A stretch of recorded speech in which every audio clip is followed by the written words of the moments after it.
नमस्कार। Chhattisgarh current affair महाअभ्यास 2023-24 की आज की कक्षा में आप सभी का स्वागत है। आज हम बात करेंगे वर्ष भर के छत्तीसगढ़ के सभी करंट अफेयर पर। अगर आपने वर्ष भर करंट अफेयर की तैयारी नहीं की है तो आज की वीडियो आपके लिए बहुत ही इंपॉर्टेंट होने वाला है। तो सबसे पहली बात हम कर लेते हैं चंद्रयान 3 मिशन में छत्तीसगढ़ की प्रतिभा से भागीदारी।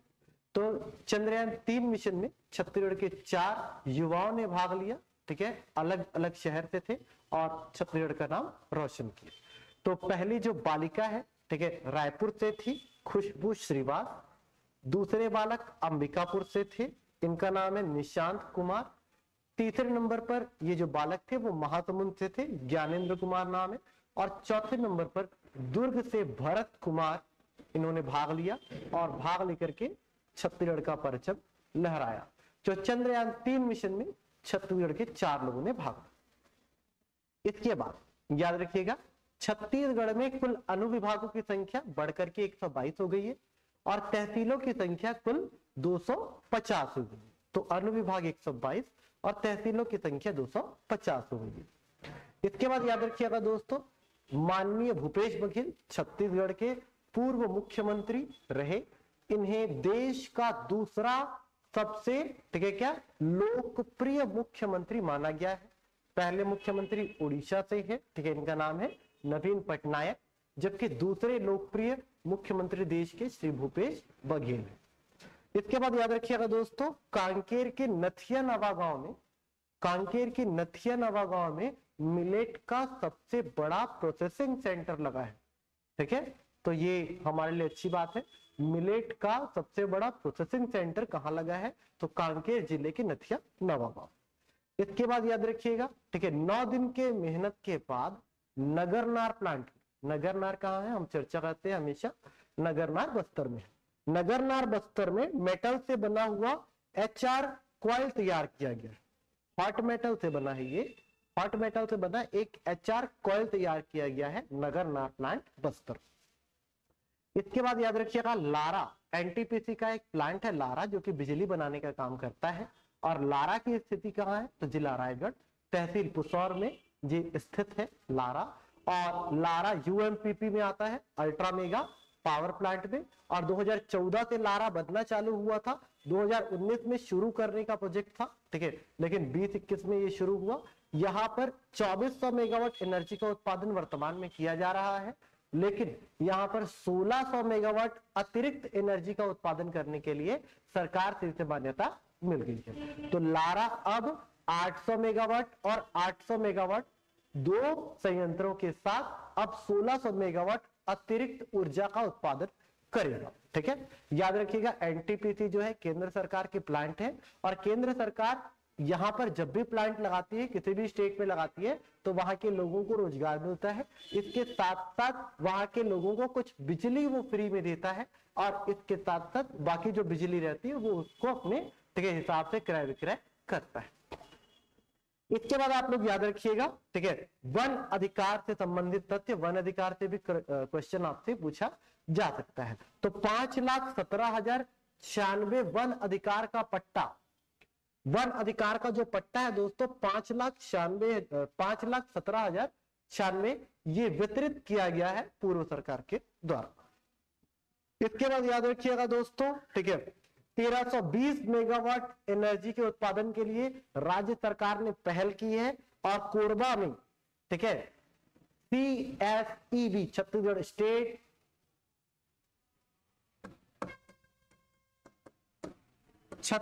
स्टेट इलेक्ट्रिसिटी बोर्ड के द्वारा इसे क्या किया जाएगा? बनाया जाएगा।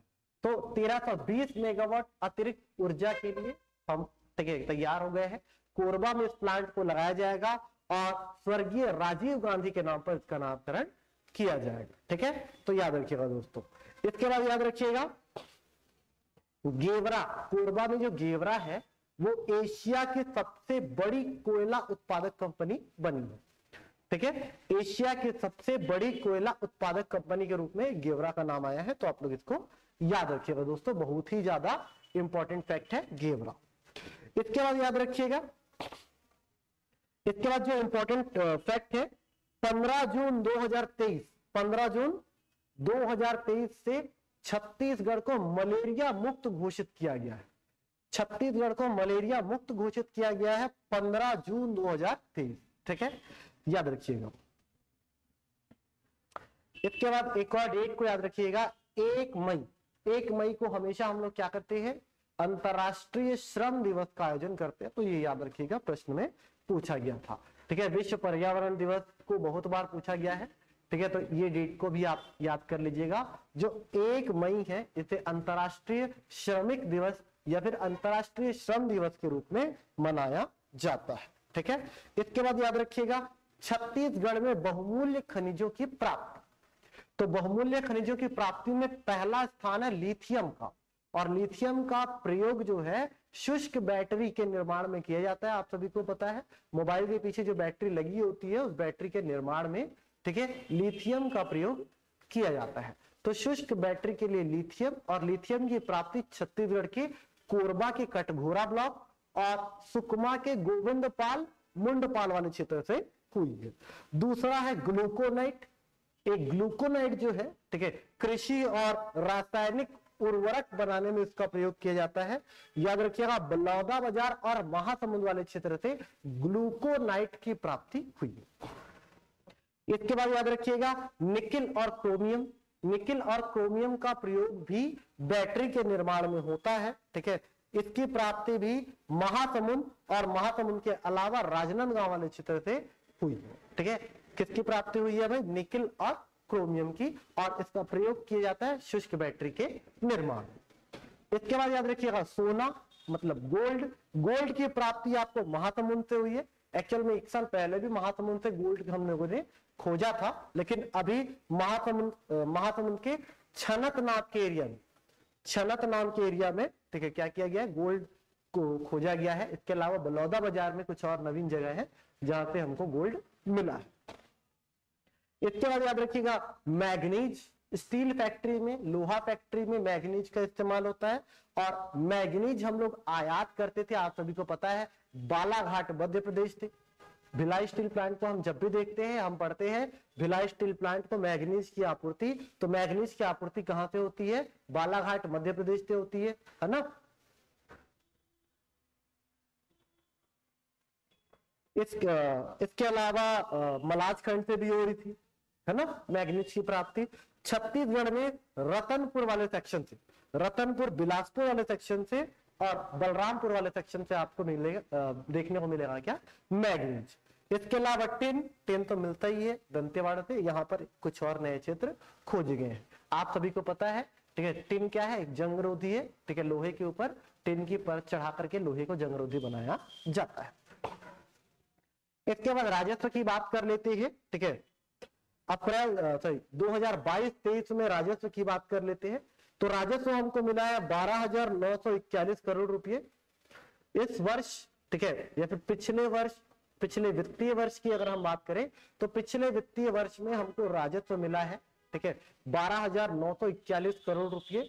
और इसमें याद रखिएगा 636 करोड़ जो रुपये है वो पूर्व वर्ष की तुलना में अधिक हमको प्राप्त हुए हैं। तो 636 करोड़ अतिरिक्त प्राप्त हुए हैं। और सर्वाधिक राजस्व देने वाले जो हमारे जिले हैं, अगर हम इनकी बात करें तो इनमें पहला नाम आता है दंतेवाड़ा का। दंतेवाड़ा का नाम इसलिए आता है क्योंकि यहाँ से लौ अयस्क भी हमको मिलता है और टिन भी हमको मिलता है। ठीक है, तो लोहा हमको मिलता है इसलिए क्या, दंतेवाड़ा, दूसरा कोरबा और तीसरा क्या, रायगढ़। तो शीर्ष राजस्व प्राप्ति वाले जो जिले हैं वो दंतेवाड़ा, कोरबा और रायगढ़।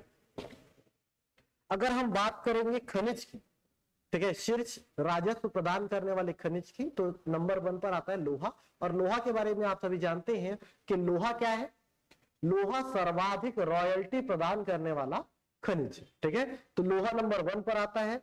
3607 करोड़ रुपए लोहा से आपको खनिज राजस्व की प्राप्ति हुई है। नंबर 2 पर आपके पास आता है कोयला, 3336 करोड़ रुपए मिले हैं। इसके बाद आता है आपके पास चूना पत्थर, 392 करोड़ रुपए मिले हैं। और इसके बाद आता है बॉक्साइट, बॉक्साइट से 31 करोड़ रुपए राजस्व की आपको प्राप्ति हुई है। इस प्रकार कुल 12,941 करोड़ रुपए खनिज राजस्व की आपको प्राप्ति हुई है, जिसमें 636 करोड़ रुपए अतिरिक्त खनिज राजस्व आपको देखने को मिला है इस वर्ष। इसके बाद याद रख लेते हैं इंडिया जस्टिस रिपोर्ट 2023 की। इंडिया जस्टिस जो रिपोर्ट है, ठीक है, वो भारत सरकार द्वारा जारी किया जाता है राज्यों के लिए। राज्यों में, ठीक है, कानून व्यवस्था, ठीक है, न्याय व्यवस्था के आधार पर इंडिया जस्टिस रिपोर्ट को जारी किया जाता है, जिसमें छत्तीसगढ़ का जो रैंक है वो 9वां है। इंडिया जस्टिस रिपोर्ट के आधार पर छत्तीसगढ़ का जो रैंक है वो 9वां है। नंबर 1 पर है कर्नाटक, ठीक है। इसके बाद याद रखिएगा महिला उद्यमिता नीति। महिला उद्यमिता नीति 2023 लागू हुआ है। इसके तहत महिलाओं को लोन प्रदान किया जाएगा, महिलाओं को लोन दिया जाएगा महिला उद्यमिता नीति के तहत। और महिला उद्यमिता नीति में, ठीक है, विनिर्माण उद्योग के लिए महिलाओं को 50 लाख, ठीक है, इसके अलावा सेवा उद्योग के लिए 25 लाख, इसके अलावा आपको देखने को मिलेगा क्या, व्यवसाय के लिए क्या 10 लाख रुपए, तो ये आपको लोन देखने को मिलेगा, ठीक है। तो इतने लोन आपको देखने को मिलेंगे। विनिर्माण के लिए आपको 50 लाख रुपए देखने को मिलेगा, सेवा उद्योग के लिए 25 लाख रुपए, और इसी के साथ व्यवसाय उद्योग के लिए 10 लाख रुपए आपको महिला उद्यमिता नीति के तहत प्राप्त होगा, ठीक है। इसके बाद याद रखिएगा नगरी दुबराज जो चावल है, इसको जीआई टैग का दर्जा मिला है।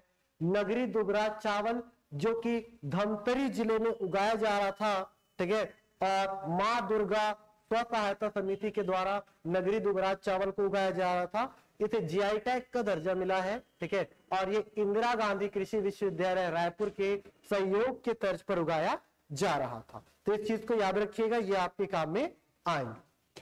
अगला आप लोग याद रखिएगा श्री विश्वभूषण हरिश्चंद्रन।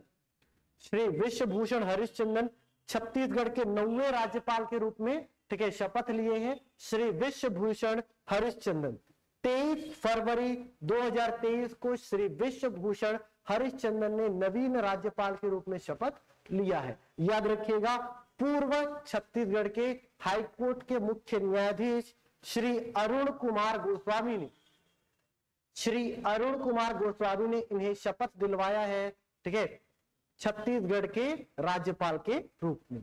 याद रखिएगा राज्यपाल के क्रमों की अगर हम लोग बात करें तो पहले नंबर पर श्री दिनेश नंदन सहाय है, दूसरे नंबर पर जनरल के.एम. सेठ है, तीसरे नंबर पर कार्यवाहक थे श्री सुशील कुमार, ठीक है, और इसके बाद तीसरे नंबर पर अगर काउंट करेंगे तो ठीक है, EFL नरसिम्हन थे, ठीक है, तीसरे नंबर पर।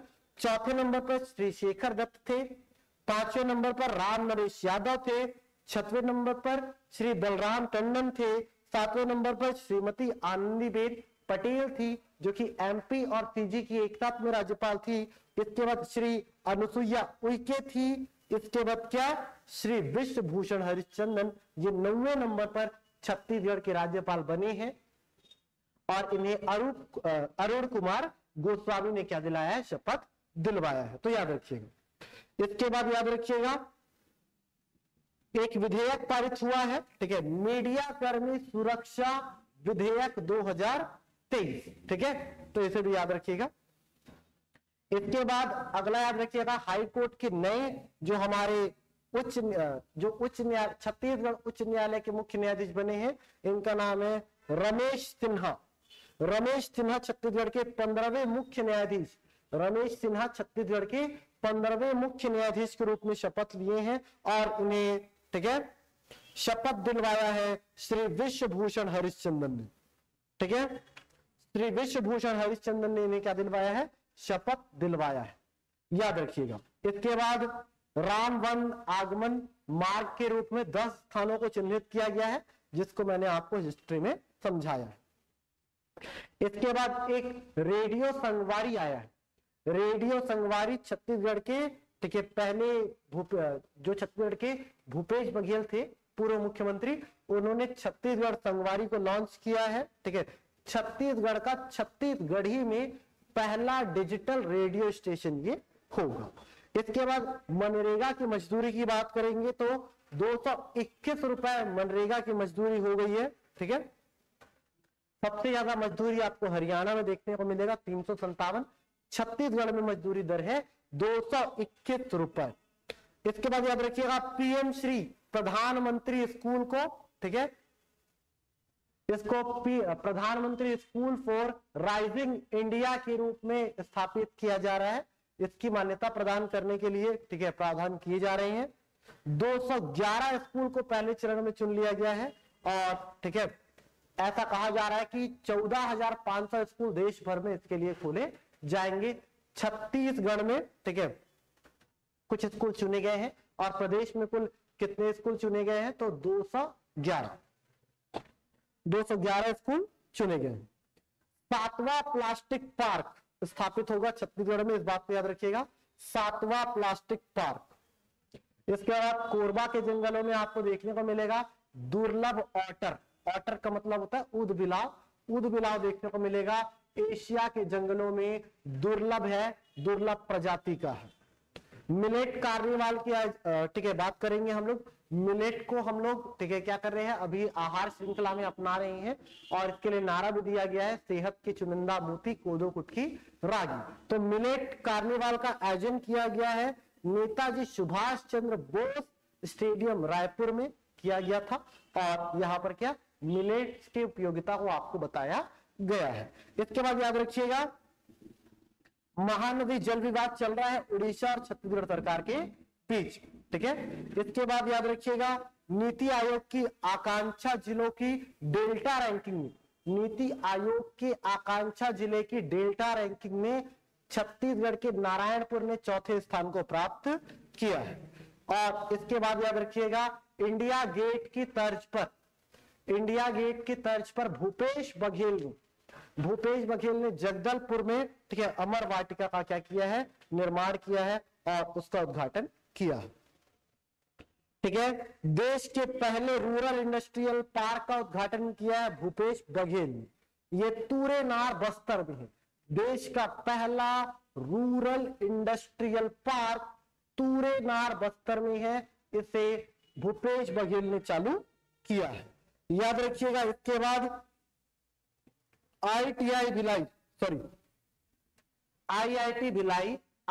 भिलाई ने ग्रीन हाइड्रोजन बनाने का, आईआईटी भिलाई ने ग्रीन हाइड्रोजन बनाने का तरीका विकसित कर लिया है, ठीक है, बहुत ही इंपॉर्टेंट बात है, याद रखिएगा। इसके बाद लामनी पक्षी विहार जो कि जगदलपुर बस्तर में है, लामनी पक्षी विहार को, ठीक है, पक्षी विहार के रूप में स्थापित किया है, ठीक है, श्री भूपेश बघेल, ठीक है। जगदलपुर बस्तर के लामनी गांव में चूंकि पर्यटक पक्षी आते थे, विदेशी पक्षी आते थे, इसलिए लामनी को पर्यटन लामनी पक्षी पार्क के रूप में स्थापित भूपेश बघेल ने किया है, याद रखिएगा। नवाचार आयोग, छत्तीसगढ़ राज्य नवाचार आयोग के अध्यक्ष है विवेक ढांड, याद रखिएगा नवाचार आयोग के अध्यक्ष है विवेक ढांड, ठीक है। इसके बाद याद रखिएगा चित्रसेन साहू जो कि बालोद जिले से आते हैं, चित्रसेन साहू जिसे हाफ ह्यूमन रोबो के रूप में जाना जाता है, इन्होंने हाल ही में माउंट एकागुआ जो कि दक्षिण अफ्रीका की सबसे ऊंची, ठीक है, सॉरी, दक्षिण अमेरिका की सबसे ऊंची चोटी है माउंट एकागुआ पर फतेह किया है, ठीक है, किसने? चित्रसेन साहू, जो दोनों कृत्रिम पैर के सहारे चलते हैं, इन्होंने किया है फतेह। इनका नाम है दिव्यांग चित्रसेन साहू। इसके अलावा याशी जैन जो कि रायगढ़ की है, याशी जैन ने भी, ठीक है, क्या किया है, अभी हाल ही में माउंट एवरेस्ट को क्या किया है, फतेह किया है, रायगढ़ जिले की है याशी जैन। इतनी चीजों को आप याद रखिएगा। इसके बाद आप याद रखिएगा पद्मश्री सम्मान को याद रखिएगा। इस बार छत्तीसगढ़ को 3 पद्मश्री सम्मान मिला है, सबसे ज्यादा पद्मश्री मिला है इस बार छत्तीसगढ़ को। 2023 में 3 लोग प्राप्त करने वाले थे। पहली है श्रीमती उषा बारले और ये पंडवानी गायिका है। दूसरे नंबर पर डोमार सिंह कुंवर आते हैं जो कि नाचा के कलाकार है, और तीसरे नंबर पर आते हैं अजय कुमार मंडावी जो कि काष्ठ कला से संबंधित है, काष्ठ कला से संबंध रखते हैं। याद रखिएगा इस बार धान खरीदी का जो लक्ष्य है 107 लाख मिलियन टन का है, तो इन चीजों को याद रखिएगा। इसके बाद हम बात कर लेते हैं महोत्सव की। हम लोग बात कर लेते हैं महोत्सव की बात करें